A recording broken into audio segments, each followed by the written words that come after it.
എല്ലാവർക്കും നമസ്കാരം. പരീക്ഷയ്ക്ക് വേണ്ടി തയ്യാറായിക്കൊണ്ടിരിക്കുന്ന എല്ലാ പ്രിയപ്പെട്ട 10ാം ക്ലാസ്സിലെ വിദ്യാർത്ഥികൾക്കും വേണ്ടി പരീക്ഷയ്ക്ക് കൂടുതൽ ശ്രദ്ധ നൽകി പഠിക്കേണ്ട ഫോക്കസ് ഏരിയയിലെ കോർഡിനേറ്റ്സ് എന്ന അധ്യായത്തെക്കുറിച്ചാണ് നമ്മൾ ചർച്ച ചെയ്തുകൊണ്ടിരിക്കുന്നത്. അതിലെ ഒന്നാമത്തെ ക്ലാസ്സാണ് കഴിഞ്ഞ ദിവസം നമ്മൾ എടുത്തത്. അതിൽ പ്രധാനമായിട്ടും 2 പോയിന്റ്സ് ഉണ്ടായിരുന്നു. ഇന്ന് അതിനെ തുടർന്ന് വരുന്ന ക്ലാസ് അതിലും 2 പ്രധാനപ്പെട്ട പോയിന്റുകളാണ് നമ്മൾ ചർച്ച ചെയ്യുന്നത്.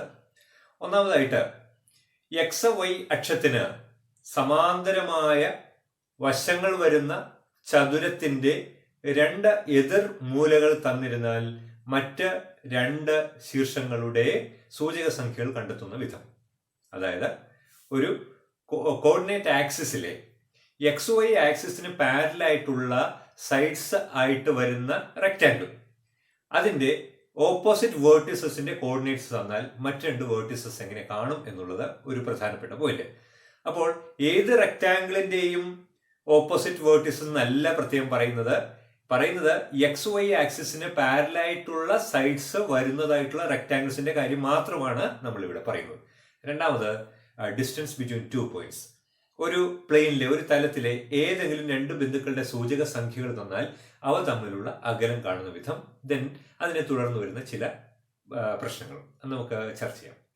അപ്പൊ ആദ്യമായിട്ട് ചിത്രങ്ങൾ വരച്ചിരിക്കുന്നത് എക്സ് വൈ ആക്സിസ് വരച്ചിരിക്കുന്നു, എക്സ് വൈ അക്ഷങ്ങൾ വരച്ചിരിക്കുകയാണ്. കൂടാതെ ഒരു റെക്റ്റാങ്കിൾ, ഒരു ചതുരവും വരച്ചിരിക്കുകയാണ്. ഈ ചതുരത്തിന്റെ പ്രത്യേകത എന്താണെന്ന് നമ്മൾ കാണുമ്പോൾ മനസ്സിലാവും. ചതുരത്തിന്റെ നീളവും വീതിയും അല്ലെങ്കിൽ 2 വശങ്ങൾ എക്സ് ആക്സിസിനും വൈ ആക്സിസിനും സമാന്തരമായിട്ടാണ് വരച്ചിരിക്കുന്നത്. എല്ലാ ചിത്രങ്ങളിലും അങ്ങനെ തന്നെയാണ്, ശരിയല്ലേ? ഇനി ഇവിടെ ഓരോ കോർഡിനേറ്റ്സും, ഓരോ പോയിന്റിന്റെയും കോർഡിനേറ്റ്സ് അല്ലെങ്കിൽ സൂചക സംഖ്യകൾ നിങ്ങളൊന്ന് പറഞ്ഞു നോക്കിയേ. ഇത് എ ബി സി ഡി എന്ന ഒരു റെക്റ്റാങ്കിൾ ആണെങ്കിൽ എയുടെ സൂചക സംഖ്യകൾ ഏതൊക്കെയായിരിക്കും? എ എന്ന ബിന്ദു സൂചിപ്പിക്കുന്ന സൂചക സംഖ്യ, കോർഡിനേറ്റ്സ് ഓഫ് എ എന്തായിരിക്കും? നമ്മൾ കഴിഞ്ഞ ക്ലാസ്സിൽ പറഞ്ഞനുസരിച്ച് എക്സ് കോർഡിനേറ്റ് ആദ്യം എഴുതും, എക്സ് സൂചക സംഖ്യ ആദ്യം എഴുതും, രണ്ടാമത് വൈ കോർഡിനേറ്റ് എഴുതും. So A is the point 1 1 എന്ന് പറയാം. അതുപോലെ ഇത് ബി ആണെങ്കിൽ എന്തു പറയും? ബി അതിന്റെ എക്സ് സൂചക സംഖ്യ 7, X coordinate 7 and Y coordinate is then 1. സിയുടെ കാര്യം പറയാം. സിയുടെ എക്സ് കോർഡിനേറ്റ് 7, വൈ കോർഡിനേറ്റ് 5. ഡിയുടേതോ എക്സ് കോർഡിനേറ്റ് 1ഉം വൈ കോർഡിനേറ്റ് 5ഉം. ഇങ്ങനെയാണ് നമ്മളൊരു മാർക്ക് ചെയ്ത് പോയിന്റ് പ്ലോട്ട് ചെയ്ത്, അല്ലെ? ഇനി ഇതെന്ന് പറഞ്ഞേ, എ എന്ന് പറയുന്ന പോയിന്റ് ഏതായിരിക്കും എന്ന് പറയുക? എക്സ് കോർഡിനേറ്റ് 1 ആണ്, y coordinate 5, so A is the point 1 5. Then ഇത് പറ, ബി എന്ന പോയിന്റ് ഇത്, അതിന്റെ 9 and 5, സോ 9 5. സിയുടെ കാര്യം പറയുക, 9 12. Then D 1 12. ഇനി ഇതും നിങ്ങൾ തന്നെ പറഞ്ഞു നോക്കണം കേട്ടോ. ഈ പോയിന്റ് എ ആണെങ്കിൽ coordinates of A is, X coordinate ആദ്യം പറയും, എക്സ് കോർഡിനേറ്റ് -2 ആണ്.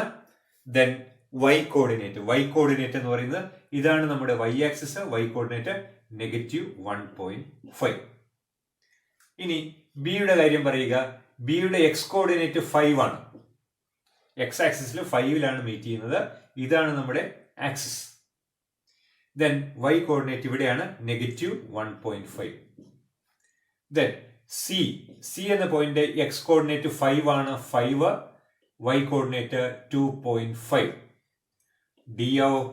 ഡി എന്നത് എക്സ് കോർഡിനേറ്റ് -2ഉം വൈ കോർഡിനേറ്റ് 2.5. ഈ വരച്ചിരിക്കുന്ന ചിത്രങ്ങൾ നിങ്ങൾ ശ്രദ്ധയോടെ നോക്കുക. എന്നിട്ട് ഇതിൽ എന്താ പ്രത്യേകത എന്ന് നോക്കിയേ. ഈ റെക്റ്റാങ്കിളിന്റെ ഈ വശം, side A B is parallel to X axis ആണല്ലോ, എക്സ് ആക്സിസിന് പാരലാണ്. ഇതില് എക്സ് കോർഡിനേറ്റ് 1 ആണ്, ഇവിടെ എക്സ് കോർഡിനേറ്റ് 7 ആണ്. പക്ഷേ വൈ കോർഡിനേറ്റ് 1 ആണ്, ഇവിടെയും വൈ കോർഡിനേറ്റ് 1 ആണ്. So y coordinates are same. ഇനി ഈ ലൈൻ നോക്കാം, ഈ ഓപ്പോസിറ്റ് സൈഡ് സി ഡി എന്ന വശം നോക്കിയേ. സി ഡിയുടെയും പ്രത്യേകത, line C D or side C D is parallel to X axis, X ആക്സിസിന് സമാന്തരമാണ്. ഇതിന്റെ എക്സ് കോർഡിനേറ്റ് 17 ആണ്, പക്ഷേ വൈ കോർഡിനേറ്റ്സ് 5 5. കിട്ടിയോ? എക്സ് ആക്സിസിന് പാരലായിട്ടുള്ള ലൈൻസിലെ വൈ കോർഡിനേറ്റ്സ് സെയിം ആയിട്ട് വന്നു. ഇവിടെ നോക്കാം, ഈ എക്സ് ആക്സിസിന് പാരലാണല്ലോ ഇത്. അപ്പൊ ഇനി നിങ്ങൾക്ക് പറയാമല്ലോ വൈ കോർഡിനേറ്റ്സ് 5 5, ഇവിടെ വൈ കോർഡിനേറ്റ്സ് 12 12. ഇതിലും എക്സ് ആക്സിസിന് പാരൽ ആയതുകൊണ്ട് വൈ കോർഡിനേറ്റ്സ് -1.5, വൈ കോർഡിനേറ്റ് -1.5. ഇതിലും വൈ കോർഡിനേറ്റ് 2.5, വൈ കോർഡിനേറ്റ് 2.5. അപ്പോൾ ഇപ്പോൾ പറഞ്ഞ കാര്യം നമുക്കൊന്ന് ജനറലൈസ് ചെയ്യാം. എന്താണ്? എക്സ് അക്ഷത്തിന് സമാന്തരമായ വരയിലെ എല്ലാ ബിന്ദുക്കളുടെയും വൈ സൂചക സംഖ്യ തുല്യം, അല്ലെങ്കിൽ y coordinate of all points on a line parallel to X axis are same. അതാണ് നമ്മൾ ജനറലൈസ് ചെയ്താൽ പറയാവുന്നത്. ഇതുപോലെ തന്നെ വൈ അക്ഷത്തിന് സമാന്തരമായ വരകൾ, അതാണ് ഈ റെക്ടാങ്കിളിന്റെ ചതുരത്തിന്റെ അടുത്ത വശം. ഈ സൈഡ് നോക്കുക, എ ഡിയുടെ എക്സ് കോർഡിനേറ്റ് 1 ഇവിടെയും 1 ആണ്. ഇവിടെ എക്സ് കോർഡിനേറ്റ് 7 ഇവിടെയും 7 ആണ്. ഇവിടെ എക്സ് കോർഡിനേറ്റ് 1 ഇവിടെയും 1 ആണ്. ഇവിടെ എക്സ് കോർഡിനേറ്റ് 9 ഇവിടെയും 9. ഇവിടെ എക്സ് കോർഡിനേറ്റ് -2 ഇവിടെ -2, 5 5. കണ്ടോ? അപ്പോൾ അതും നമുക്ക് ജനറലൈസ് ചെയ്ത് പറയാം. വൈ ആക്സിസിന് സമാന്തരമായിട്ടുള്ള വരയിലെ എല്ലാ ബിന്ദുക്കളുടെയും എക്സ് കോർഡിനേറ്റ് തുല്യമായിരിക്കും. ഇത് അതുപോലെ എന്ന് പറയാലോ, x coordinate of all points on a line parallel to y axis are same, അല്ലെങ്കിൽ വൈ അക്ഷത്തിന് സമാന്തരമായ വരയിലെ എല്ലാ ബിന്ദുക്കളുടെയും എക്സ് സൂചക സംഖ്യ തുല്യമായിരിക്കും. ഈ കാര്യം ഉപയോഗിച്ചുകൊണ്ട് നമുക്ക് ഇങ്ങനെ ഒരു പ്രോബ്ലം, ഒരു റെക്ടാങ്കിളിന്റെ opposite vertices are given, find the other 2 vertices എന്നുള്ള ഒരു ക്വസ്റ്റ്യൻ ചോദിച്ചാൽ നമുക്ക് ഉറപ്പായിട്ടും ചോദിക്കുന്ന ഒരു ചോദ്യമാണ് കേട്ടോ. അത് എല്ലാവരെ കൊണ്ടും ചെയ്യാൻ സാധിക്കാവുന്ന ചെറിയൊരു ചോദ്യമാണ്. ഒരു 3 മാർക്കിനുള്ള ചോദ്യം ഒരെണ്ണം, അതുപോലത്തെ 2 3 കണക്റ്റഡ് ആയിട്ടുള്ള ചോദ്യങ്ങളുണ്ടാവും. അപ്പോൾ ഈ ചോദ്യം ഇങ്ങനെ ചോദിക്കുകയാണ്, these 2 vertices are given, A B and D are given. B D ഈ 2 ശീർഷങ്ങൾ തന്നിരിക്കുകയാണ്. സൂചക സംഖ്യകൾ 7 1 1 5 ആയാൽ find the coordinates of the other 2 vertices. അടുത്ത 2 മൂലകളുടെ സൂചക സംഖ്യകൾ എഴുതുക എന്ന് ചോദിച്ചാൽ നിങ്ങൾ സിമ്പിൾ ആയിട്ട് ഇങ്ങോട്ട് എഴുതാം. ഇത് ബ്രാക്കറ്റ് ഇട്ടു, എക്സ് വൈ വേണം. എന്നിട്ട് ചിന്തിക്കുക, വൈ ആക്സിസ് ഇതാണ്. വൈക്ക് പാരലായിട്ടുള്ള ലൈനിന്റെ എന്ത് തുല്യം? എക്സുകൾ തുല്യം. ഇവിടത്തെ എക്സ് എടുത്ത് ഇവിടെ എഴുതുക, ഇവിടത്തെ എക്സ് എടുത്ത് ഇവിടെ എഴുതുക, അത്രേ ഉള്ളൂ. ദെൻ എക്സ് ആക്സിസ്, എക്സ് ആക്സിസിന് പാരലായിട്ടുള്ള ലൈനിലെ വൈകൾ തുല്യം. എക്സ് ആക്സിസിന് പാരലായിട്ടുള്ള ലൈനിലെ വൈകൾ തുല്യം. അപ്പോൾ ഇവിടെ y 1 ആണ്, ഇവിടെയും 1 എഴുതുക. ഇവിടെ y 5 ആണ്, ഇവിടെയും 5 എഴുതുക. അത്രേ ഉള്ളൂ കാര്യം. മനസ്സിലാവുന്നുണ്ടല്ലോ? അപ്പൊ ഇനി നിങ്ങൾക്ക് ഈ എക്സ് വൈ ആക്സിസ് ഒന്നും വരക്കാതെയാണ് ക്വസ്റ്റ്യൻ തരിക. എക്സ് ആക്സിസ് വൈ ആക്സിസോ ഇല്ലാതെ നിങ്ങൾക്ക് ക്വസ്റ്റ്യൻ തരികയാണ്. അപ്പോൾ നിങ്ങൾക്ക് മറ്റ് 2 വെർട്ടിസസ് കണ്ടെത്താൻ സാധിക്കും. ഉദാഹരണത്തിന് ഇത് തരികയാണ് 2 3 എന്നും ഇത് 5 8 എന്നും പറയുകയാണ്. നിങ്ങൾ എങ്ങനെ എഴുതും? ഇത് എക്സ് ആക്സിസിന് പെർപെൻഡിക്കുലർ അല്ലെങ്കിൽ വൈ ആക്സിസിന് പാരലാണ്. നിങ്ങൾ ഏതെങ്കിലും ഒന്നായിട്ട് തന്നെ പഠിക്കുക. വൈ ആക്സിസിന് പാരലൽ. വൈക്ക് പാരലാണെങ്കിൽ എക്സുകൾ തുല്യം. വൈക്ക് പാരലാണെങ്കിൽ എക്സുകൾ തുല്യം. കണ്ടോ? ഇനി ഇങ്ങനെ വരയ്ക്കുന്ന ലൈൻ ഇതില് എന്താണ് പ്രത്യേകത? എക്സിന് പാരലൽ. ഈ ലൈൻസ് എക്സിന് പാരലൽ അല്ലെങ്കിൽ ഹൊറിസോണ്ടൽ ലൈൻസ് ആണ്. അതിന്റെ പ്രത്യേകത എക്സിന് പാരലാണെങ്കിൽ വൈകൾ തുല്യം, എക്സിന് പാരലാണെങ്കിൽ വൈകൾ തുല്യം. ഇങ്ങനെ ഏത് ചോദ്യം വന്നാലും നിങ്ങൾക്ക് അറ്റൻഡ് ചെയ്യാനായിട്ട് സാധിക്കും. അപ്പൊ പോസിറ്റീവ് തന്നെ ആകണമെന്നില്ല, നെഗറ്റീവ് നമ്പേഴ്സും വരാം. നെഗറ്റീവ് നമ്പേഴ്സ് വന്നാലും നിങ്ങൾക്ക് ഇതുപോലെ തന്നെ ആൻസർ ചെയ്യാം. ഉദാഹരണത്തിന് ഈ ചിത്രത്തിൽ ഈ എക്സ് വൈ ആക്സിസ് ഒന്നും തരില്ല. നിങ്ങൾക്ക് തന്നിരിക്കുന്നത് ഈ 2 മൂലകളാണ് തന്നിരിക്കുന്നത് കരുതുക. ഏതൊക്കെ? ബി എന്നത് -2 2.5ഉം ബി എന്നത് 5 -1.5 ആണ് തന്നിരിക്കുന്നത്. അപ്പൊ ഇത് ചിന്തിക്കുക, ഇത് വൈക്ക് പാരലൽ എക്സുകൾ തുല്യം. വൈക്ക് പാരലൽ താഴത്തേക്കുള്ള എന്താ വെർട്ടിക്കൽ ലൈൻ, അതിലെ എക്സുകൾ തുല്യം. ദെൻ ഇതോ എക്സിന് പാരലായാൽ വൈകൾ തുല്യം 2.5. വൈകൾ തുല്യം ഇത് 2.5, ഇത് -1.5. മനസ്സിലായല്ലോ? ഇത് എക്സിന് പാരലാണെങ്കിൽ എന്ത് തുല്യം? വൈകൾ തുല്യം. വൈക്ക് പാരലാണെങ്കിൽ എക്സുകൾ തുല്യം. ഇങ്ങനെ ഈ റെക്റ്റാങ്കിളുമായിട്ട് കണക്ട് ആയിട്ടുള്ള ചോദ്യം ചോദിച്ചാൽ നിങ്ങൾക്ക് എഴുതാൻ സാധിക്കും.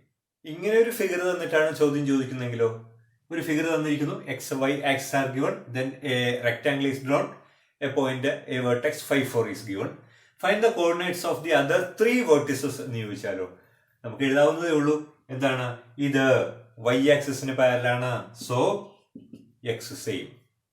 ഇത് എക്സ് ആക്സിസിന് പാരലാണ്, സോ വൈകൾ സെയിം. ഇനി അടുത്തതായിട്ട് ഓർക്കേണ്ട മറ്റൊരു കാര്യം, എക്സ് ആക്സിസിൽ എക്സേ ഉള്ളൂ, വൈ 0 ആണ്. എക്സ് ആക്സിസിലെ പോയിന്റ് എടുത്താൽ, എക്സ് ആക്സിസിൽ ഏത് പോയിന്റ് എടുത്താലും അതിന്റെ വൈ കോർഡിനേറ്റ്, വൈ സൂചക സംഖ്യ 0 ആയിരിക്കും. അപ്പോൾ ഓർക്കുക ഇത്രയും മാത്രം, എക്സ് ആക്സിസിൽ എക്സേ ഉള്ളൂ. ഈ എക്സ് ആക്സിസിൽ എക്സേ ഉള്ളൂ, വൈ 0 ആണ്. അതുപോലെ വൈ ആക്സിസിൽ വൈ എ ഉള്ളൂ, എക്സ് 0 ആണ്. ഇത് വൈ ആക്സിസിലെ പോയിന്റ് ആണിത്, അതിൽ വൈ ഉണ്ട്, എക്സ് 0. ആ കാര്യം കൂടെ നമ്മൾ മനസ്സിലുണ്ടായിരിക്കണം. ഇത് എന്താണ്? ഒറിജിൻ ആണ്, ആധാര ബിന്ദുവാണ് അല്ലെങ്കിൽ മൂലബിന്ദുവാണ് 0, 0. അപ്പോൾ മറ്റ് 3 വെർട്ടിസസ് നമ്മൾ കണ്ടെത്തി. നമുക്ക് ഈ പ്രോബ്ലം ഒന്ന് സോൾവ് ചെയ്ത് നോക്കാം. നമ്മൾ ട്രിഗണോമെട്രിയും പോയിന്റ്സ് പ്ലോട്ട് ചെയ്യാനും പഠിച്ച സ്ഥിതിക്ക് ഈ പ്രോബ്ലം സോൾവ് ചെയ്യാൻ അറിഞ്ഞിരിക്കണം. ക്വസ്റ്റ്യൻ ഇതാണ്: a semi circle is drawn with origin as centre. ഈ ഒറിജിൻ അല്ലെങ്കിൽ ആധാര ബിന്ദു കേന്ദ്രമാക്കിക്കൊണ്ടൊരു അർദ്ധവൃത്തം വരയ്ക്കുന്നു. ദെൻ പി ഒയും ക്യു ഒയും പെർപെൻഡിക്കുലർ എന്ന് പറഞ്ഞിരിക്കുന്നു. O P is perpendicular to O Q and radius of the circle is 2 centimetre. Then find the coordinates of P and Q. ഇതാണ് ചോദ്യം. ഇതുപോലെയുള്ള ചോദ്യങ്ങളൊക്കെ നിങ്ങൾ ക്വസ്റ്റ്യൻ പേപ്പറുകളിലൊക്കെ കണ്ടു പരിചയം ഉണ്ടാവും. ഇതെങ്ങനെയാണ് കണ്ടുപിടിക്കുക? ക്യൂവിന്റെ കോർഡിനേറ്റ്സ് എങ്ങനെ കണ്ടുപിടിക്കും? പിയുടെ കോർഡിനേറ്റ്സ് എങ്ങനെ കണ്ടുപിടിക്കും? ഇതാണ് ചോദ്യം. അപ്പോൾ ഒ എന്ന് പറയുന്നത് ഒറിജിൻ ആണ്, അത് 0, 0 ആണ്. ഇത് നമുക്കറിയാവുന്നതാണ്. ദെൻ നമ്മൾ ചെയ്യുന്നത് ക്യൂവിൽ നിന്ന് ഒരു പെർപെൻഡിക്കുലർ വരയ്ക്കുക. എങ്ങോട്ട്? എക്സ് ആക്സിസിലേക്ക്. കാരണം ഇത് ഒറിജിൻ ആണ്. ഇങ്ങനെ എക്സ് ആക്സിസിലേക്ക് ഒരു പെർപെൻഡിക്കുലർ വരച്ചു. എന്നിട്ട് എന്ത് ചെയ്യുന്നു? ഇവിടെ ഒരു റൈറ്റ് ആംഗിൾഡ് ട്രയാങ്കിൾ കിട്ടി. ഈ റൈറ്റ് ആംഗിൾഡ് ട്രയാങ്കിളിന്റെ ആംഗിൾസ് എത്ര ഡിഗ്രി വീതമാ? 30, 60, 90 ഡിഗ്രി ആംഗിൾസ് ഉള്ള right angled triangle. So it sides are in the ratio 1:√3:2 ആണ്. പഠിച്ചിട്ടുള്ള കാര്യമാണ്. അതിൽ given that the radius of the circle is 2 centimeter, അപ്പോൾ OQ എന്നത് 2 ആണ് റേഡിയസ്. 90യുടെ ഓപ്പോസിറ്റ് 2 ആണ് എങ്കിൽ 30യുടെ ഓപ്പോസിറ്റ് എത്ര? 1. 60യുടെ ഓപ്പോസിറ്റ് എത്ര? √3. സോ ദിസ് ഡിസ്റ്റൻസ്, ഈ അകലം, ഈ 0 മുതൽ ഇവിടം വരെയുള്ള അകലം 1 ആണ്. So x coordinate is 1 and Y coordinate is ഇവിടെ നിന്ന് ഇവിടം വരെയുള്ള ഹൈറ്റ് എത്രയാണ്? √3 ആണ്. So y coordinate is √3. Answer 1√3. മനസ്സിലായി? ദെൻ അടുത്തതായിട്ട് പറഞ്ഞിരിക്കുന്നത് പി ഒയും ക്യു ഒയും പെർപെൻഡിക്കുലർ ആണ്, 90 ഡിഗ്രിയാണ്. എങ്കിൽ പിയുടെ കോർഡിനേറ്റ്സ് കാണാൻ നമ്മൾ ഇങ്ങനെ പെർപെൻഡിക്കുലർ വരയ്ക്കുക. എക്സ് ആക്സിസിലേക്ക് പെർപെൻഡിക്കുലർ വരച്ചു. ഇപ്പോ 60 ഉണ്ട്, 90 ഉണ്ട്. അപ്പൊ ഇത് 30 അല്ലേ? ഇത് 30 ആണ്, 90 ആണ്, 60 അല്ലേ? വീണ്ടും വരുന്നു 30, 60, 90 ആംഗിൾസ് ഉള്ള റൈറ്റ് ആംഗിൾ ട്രയാങ്കിൾ. ഇതിന്റെ പ്രത്യേകത 90യുടെ ഓപ്പോസിറ്റ് 2 തന്നെ, കാരണം റേഡിയസ് അല്ലേ? OP is the radius of the circle. അപ്പൊ 90ക്ക് ഓപ്പോസിറ്റ് 2 ആണ്. 30യുടെ ഓപ്പോസിറ്റോ ഇതേ സംഭവം തന്നെയാണ്. 90ക്ക് ഓപ്പോസിറ്റ് 2 ആണ്, 30യുടെ ഓപ്പോസിറ്റ് 1 ആണ്, 60യുടെ ഓപ്പോസിറ്റ് √3. ഇതാണ് ലെങ്ത്തുകൾ, വശങ്ങളുടെ നീളങ്ങൾ. ഇനി നമുക്ക് പി എന്ന പോയിന്റ് എഴുതാമല്ലോ. പിയുടെ കോർഡിനേറ്റ്സ് എഴുതുമ്പോൾ ഇത്രയും, ഈ ദൂരം എത്രയാണ്? √3 ആണ്. പക്ഷേ ഒറിജിനിൽ നിന്ന് 0ൽ നിന്ന് ഇടതുവശത്തേക്ക് ആയതുകൊണ്ട് നമ്മൾ -√3 എന്ന് എഴുതും. -√3 ആൻഡ് ഹൈറ്റ് അല്ലെങ്കിൽ ഓപ്പോസിറ്റ് സൈഡ് ഇത് 1 ആണ്. മുകളിലേക്ക് ആയതുകൊണ്ട് പോസിറ്റീവ് തന്നെ 1. സോ കോർഡിനേറ്റ്സ് ഓഫ് പി -√3, 1 എന്ന് ആൻസർ കിട്ടും. ഇതുപോലെയുള്ള ചോദ്യവും നമുക്ക് പ്രതീക്ഷിക്കാം. പ്രിയ കുട്ടികളെ, അടുത്ത ചോദ്യം നോക്കിയേ. A23, B54, C67, D36 are the vertices of a quadrilateral. Using distance formula, write the name of this quadrilateral. നമ്മളോട് 4 vertices തന്ന are the vertices of a quadrilateral എന്ന് പറഞ്ഞിട്ട് plot the points and write the name of this quadrilateral എന്നായിരുന്നുവെങ്കിൽ നമ്മൾ XY axis വരച്ച് ഈ points ഒക്കെ mark ചെയ്തിട്ട് അത് ഓർഡറിൽ ജോയിൻ ചെയ്തിട്ട് നമ്മൾ ആ ക്വാഡ്രിലാറ്ററലിന്റെ പേര് പറയാം. സ്ക്വയർ ആണോ, റെക്ടാങ്കിൾ ആണോ, അല്ലെങ്കിൽ റോംബസ് ആണോ എന്നൊക്കെ നമുക്ക് പറയാം. ഇവിടെ അതല്ല, യൂസിങ് ഡിസ്റ്റൻസ് ഫോർമുല എന്ന് പ്രത്യേകം പറഞ്ഞിരിക്കുന്നു. അപ്പൊ നമ്മൾ ഡിസ്റ്റൻസ് ഫോർമുല ഉപയോഗിച്ചുകൊണ്ട് തന്നെ വേണം ചെയ്യാനായിട്ട്. അപ്പൊ എന്താ distance formula? Distance between 2 points AX1 Y1 and BX2 Y2 is D is equal to root of x1 minus x2 whole square plus y1 minus y2 whole square. ഇതാണ് ഡിസ്റ്റൻസ് ഫോർമുല. ഇത് വളരെ ഭംഗിയായിട്ട് പഠിച്ചിരിക്കണം കേട്ടോ. കൂടുതൽ മാർക്ക് കിട്ടുന്ന ഭാഗമാണ് നമ്മളിപ്പോൾ ചർച്ച ചെയ്യുന്നത്. Distance between 2 points AX1 Y1 and BX2 Y2 is root of x1 minus x2 whole square plus y1 minus y2 whole square എന്നോ തിരിച്ചു എഴുതാം. Root of x2 minus x1 whole square plus y2 minus y1 whole square എന്നോ പറയാം. എന്തുകൊണ്ട് അങ്ങനെയും പറയാവുന്നത്? സ്ക്വയറുകളാണ് നമ്മൾ എടുക്കുന്നത്. സ്ക്വയറുകൾ എടുക്കുമ്പോൾ എന്ത് പറ്റും? നെഗറ്റീവ് ഇല്ല അവിടെ. നെഗറ്റീവ് ആയാലും പോസിറ്റീവ് ആയാലും സ്ക്വയർ പോസിറ്റീവ് ടേം ആയിട്ട് പോകും. അതുകൊണ്ടാണ്. ഇനി നമുക്ക് ഇവിടെ ABCD is a quadrilateral എന്ന് പറഞ്ഞു. നമുക്ക് ആ ക്വാഡ്രിലാറ്ററൽ 4 സൈഡഡ് പോളിഗൺ, ഒരു ക്വാഡ്രിലാറ്ററൽ റെക്ടാങ്കിൾ ആകാം, സ്ക്വയർ ആകാം, റോംബസ് ആകാം, കൈറ്റ് ആകാം. അപ്പോൾ A23, B54, C67 and D36 are the vertices of a quadrilateral. നമുക്ക് ഓരോ നീളങ്ങളും ഓരോ വശങ്ങളുടെയും നീളങ്ങൾ കാണാം. ആദ്യം AB കാണാം. AB കാണുമ്പോൾ നിങ്ങൾ എന്ത് ചെയ്യണമെന്നോ, A എന്ന് എഴുതിയിട്ട് ബ്രാക്കറ്റിലെ 2, 3 x1 y1 എന്ന് എഴുതണം, B54 x2 y2 എന്ന് മാർക്ക് ചെയ്യണം. എന്നിട്ട് ഫോർമുല എഴുതാം. Root of x2 minus x1 whole square plus y2 minus y1 whole square. ഇനി അടുത്ത BC ചെയ്യുമ്പോഴും ഫോർമുല എഴുതണമെന്നില്ല കേട്ടോ. ഒറ്റ പ്രാവശ്യം എഴുതിയാൽ മതി, സമയം കളയേണ്ട കാര്യമില്ല. Root of x2 minus x1 എന്താണ്? 5 minus 2 whole square plus 4 minus 3 whole square is equal to root of 3 square plus 1 square root 9 plus 1 root 10 എന്നാണ് AB. സോ ABയുടെ ലെങ്ത് റൂട്ട് 10 എന്ന് കിട്ടി. മനസ്സിലായല്ലോ? ഇനി ഇതുപോലെ തന്നെ BC കാണാം. BC കാണാൻ എന്ത് ചെയ്യണം? ബിയും സിയും എഴുതാം. B എന്ന് പറയുന്നത് 5, 4 ആണ്. C എന്നത് 6, 7 ആണ്. സോ ഇത് x1 y1 അല്ലെങ്കിൽ അത് ഏതെങ്കിലും ഒരു ഓർഡർഡ് പെയറിനെ ഒരു സൂചക സംഖ്യ x1 y1 എന്നും മറ്റേത് x2 y2 എന്ന് എഴുതാം. ഇക്വേഷൻ വീണ്ടും എഴുതണമെന്ന് നിർബന്ധമില്ല. അപ്പോൾ ഇവിടെ എന്ത് വരും? റൂട്ട് ഓഫ് എന്ത് വരും? x2 minus x1 whole square. അപ്പോൾ 5 minus 7 whole square plus 5 minus 6 x2 minus x1 whole square plus 4 minus 7 whole square is equal to 5 minus 6 negative 1 square plus 4 minus 7 negative 3 square is equal to square ആയതുകൊണ്ട് അവിടെ negative വരുന്നില്ല, root 10. അപ്പോൾ BCയും root 10 എന്ന് കിട്ടി. ഇനി അടുത്ത ഏതാ കാണേണ്ടത്? CD കാണാം. CD കാണാൻ C എഴുതി, D എന്നത് ഏതാണ്? 3, 6 x y x2 y2 മനസ്സിലാവുന്നുണ്ടല്ലോ. is equal to root of x2 minus x1 3 minus 6 whole square plus y2 minus y1 6 minus 7 whole square. നിങ്ങൾക്ക് നെഗറ്റീവ് വരുന്നു, അത് പ്രശ്നമാണെങ്കിൽ 6 minus 3 whole square plus 7 minus 6 whole square ചെയ്താലും ഒരു കുഴപ്പമില്ല. Answer അത് തന്നെ വരും, negative 1 square. Positive 1, 3 minus 6 negative 3 square. So root 9 plus 1 ഇവിടെയും എന്ത് തന്നെ? റൂട്ട് 10 തന്നെ വന്നു. ഇത് CDയും റൂട്ട് 10 എന്ന് തന്നെ കിട്ടി. CDയും കിട്ടി. ഇനി എന്ത് കാണണം? AD കാണുക. AD കാണാനായിട്ട് C മാറ്റി A എന്ന് പറയുന്ന പോയിന്റ് 2, 3 ഇത് x1 y1 എന്ന് എടുത്താൽ AD is equal to root of x2 minus x1 whole square. 3 minus 2 whole square plus 6 minus 3 whole square ചെയ്താൽ എന്ത് കിട്ടും? Root of 1 square plus 3 square root 1 plus 9, that is root 10. This side length is also root 10. So 4 sides are equal.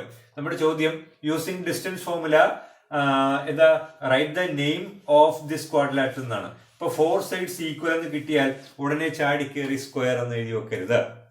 4 വശങ്ങളുടെ നീളങ്ങൾ തുല്യമായ square തന്നെ ആകണമെന്നില്ല. ഞാൻ കഴിഞ്ഞ ദിവസവും പറഞ്ഞതാണ്, 4 വശങ്ങളുടെയും നീളങ്ങൾ തുല്യമാകുന്ന എന്തുകൊണ്ട്? റോംബസും ഉണ്ട്. പക്ഷേ റോംബസിന്റെ പ്രത്യേകത ഡയഗണൽസ് ഈക്വൽ അല്ല. അപ്പോൾ നമ്മൾ എന്ത് ചെയ്യണം? ഡയഗണൽസും കൂടെ ചെക്ക് ചെയ്യുക. എ സിയുടെ നീളം കാണാം. എ 2 3 സി 6 7 x1 y1 എന്നും x2 y2 എന്നെടുക്കാം. A C is equal to root of x2 minus x1 whole square 6 minus 2 whole square plus y2 minus y1 whole square 7 minus 3 whole square, that is root 4 square plus 4 square root 16 plus 16 root 32 എന്ന് കിട്ടി. ഈ length ഏത്? A സിയുടെ length root 32 എന്ന് കിട്ടി. ഇനി എന്ത് കാണുക? ബി ഡി കാണുക. ബി ഡിയുടെ ലെങ്ത് എന്ത് കിട്ടുമെന്ന് നോക്കാം. അതിനുവേണ്ടി ബിയും ഡിയും എഴുതാം. B 54 D 36. So B D is equal to root of x2 minus x1 whole square 5 minus 3 whole square plus 4 minus 6 whole square is equal to 5 minus 3 2 ആണ്. 2 സ്ക്വയർ പ്ലസ് 4 മൈനസ് 6 2 ആണ്. -2. പക്ഷേ സ്ക്വയർ എടുക്കുമ്പോൾ പോസിറ്റീവ് ആയിക്കോളും. Root 4 plus 4 root 8 that is not equal to root 32. ഇത് root 8 ആണ് കിട്ടിയത്. അതിന്റെ meaning എന്താ? 4 sides are equal and diagonals are not equal. So the name of this quadrilateral is in the rhombus. സമഭുജ സാമാന്തരികം. മനസ്സിലായല്ലോ? ഇനി ഈ ഡിസ്റ്റൻസ് ഫോർമുല തന്നെ ഉപയോഗിച്ചുകൊണ്ട് നമുക്ക് ചോദിക്കുന്നത് ഇതുപോലെ തന്നെ right the name of this quadrilateral എന്നോ prove that the given 4 points are the vertices of a square എന്നോ അല്ലെങ്കിൽ റോംബസ് എന്നോ ഒക്കെ ചോദിച്ചാൽ നമ്മൾ ഇതുപോലെ തന്നെ ഡിസ്റ്റൻസ് ഫോർമുല ഉപയോഗിച്ച് ചെയ്യുക. ഇനി ട്രയാങ്കിളിന്റെ കാര്യം പറയുമ്പോൾ prove that these 3 are the vertices of a right angle triangle എന്നാണ് ചോദിക്കുന്നതെങ്കിൽ നിങ്ങൾ ഈ ഡിസ്റ്റൻസ് ഫോർമുല വെച്ച് എ ബി സിയുടെ ലെങ്ത് കണ്ടുപിടിക്കുക. ഉദാഹരണത്തിന് എ ബി 6 ബി സി 8 കിട്ടിയ എ സി കണ്ടുപിടിച്ചപ്പോൾ 10 കിട്ടി. ഡിസ്റ്റൻസ് ഫോർമുല വെച്ച് ഇത് കിട്ടി. എന്നിട്ട് നിങ്ങൾ എന്ത് ചെയ്യുക? A B square plus B C square 6 square plus 8 square ചെയ്യുക. 36 64 എത്ര കിട്ടും? 100 കിട്ടും അല്ലെ? എ സി ഇതെന്താ കിട്ടിയത്? A B square plus B C square ആണ് ഈ ചെയ്തത്. ഇനി എ സി സ്ക്വയർ ചെയ്യുക. എ സി സ്ക്വയർ എന്ന് പറഞ്ഞാൽ 10 square, that is also 100. So sum of base square plus whole two square, പാദം സ്ക്വയർ പ്ലസ് ലംബം സ്ക്വയർ കർണം സ്ക്വയർ എന്ന് കിട്ടി. ഇതിന്റെയും സ്ക്വയറുകളുടെ സം ഇതിന്റെ സ്ക്വയർ എന്ന് കിട്ടിയതുകൊണ്ട് that is a right angle triangle എന്ന് നമുക്ക് പ്രൂവ് ചെയ്യാം. അപ്പോഴും നമ്മൾ ഡിസ്റ്റൻസ് ഫോർമുലയാണ് ഉപയോഗിച്ചത്. ഇനി prove that these 3 are the vertices of an equilateral triangle എന്നാണ് ചോദിക്കുന്നതെങ്കിൽ നിങ്ങൾ എന്ത് ചെയ്യുക?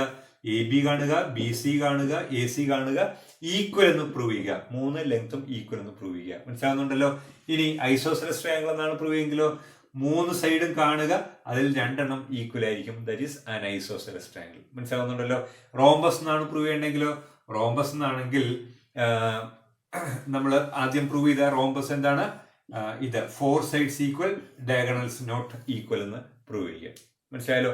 അപ്പോൾ ഇങ്ങനെ ഏത് ഫിഗർ ആണെന്ന് പ്രൂവ് ചെയ്യാൻ പറഞ്ഞാലും ഡിസ്റ്റൻസ് ഫോർമുല ഉപയോഗിച്ചുകൊണ്ട് നമുക്ക് ചെയ്യാം. ഈ ഭാഗത്ത് നിന്ന് നിങ്ങൾക്ക് കൂടുതൽ മാർക്കിന്റെ ചോദ്യങ്ങൾ ഉണ്ടായിരിക്കും. നിങ്ങൾ എല്ലാവരും നന്നായിട്ട് ചെയ്യുക. ഇതോടെ നമുക്ക് ഈ ചാപ്റ്റർ അവസാനിപ്പിക്കാം. ഈ ചാപ്റ്ററിന്റെ കണ്ടിന്യൂവേഷൻ ആണ് ജോമെട്രി ആൻഡ് ഓൾജിബ്ര എന്ന് പറയുന്നത്. അത് ടെക്സ്റ്റ് ബുക്ക് പ്രോബ്ലംസ് എല്ലാം നമ്മൾ റിവൈസ് ചെയ്തിട്ടുണ്ട്. അത് നോക്കുക, അത് കാണുക. നമുക്ക് അടുത്ത ക്ലാസ്സിൽ വീണ്ടും കാണാം. താങ്ക്